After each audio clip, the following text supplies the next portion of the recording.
पाठ 4 शिक्षा का महत्व। किसी नगर में आशीष नाम का एक शरारती बालक रहता था।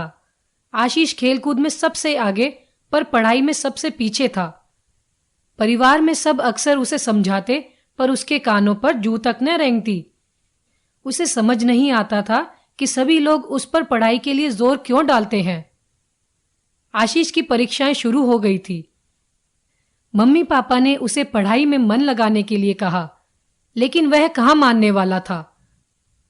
उसके पापा ने गुस्से में उसका बाहर खेलना बंद कर दिया। आशीष अब दिन भर अपने पालतू कुत्ते जैकी के साथ घर में ही खेलने लगा।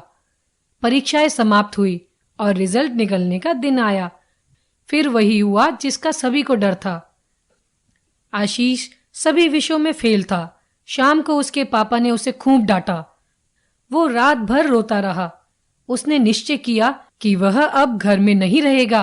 सुबह वह सबसे पहले उठा, चुपचाप अपना सामान बैग में रखा और अपने प्यारे कुत्ते जैकी को लेकर घर छोड़कर चल दिया। चलते चलते वह काफी दूर पहुंच गया था।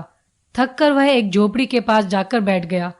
झोपड़ी एक बेहद गरीब परिवार की थी। परिवार का मुखिया अपनी पत्नी से कह रहा था, आज तो घर में खाने को कुछ भी नहीं। पता नहीं कब तक ऐसे ही भूख और गरीबी में रहना पड़ेगा। उसकी पत्नी बोली, आप चिंता न करें।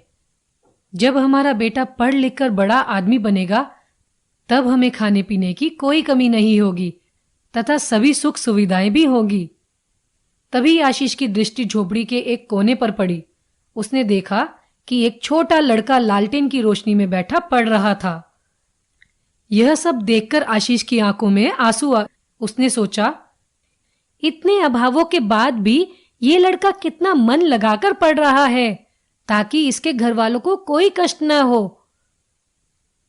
उसी समय आशीष ने निश्चय किया कि वह भी खूब मन लगाकर पढ़ेगा और बड़ा होकर गरीब बच्चों की शिक्षा में मदद करेगा। अब वो जल्दी से जल्दी अपने घर पहुंचना चाहता था। घर में सभी उसका बेसब्री से इंतजार कर रहे थे। घर आके उसने सारी घटना बताई और मन लगाकर पढ़ने की बात कही।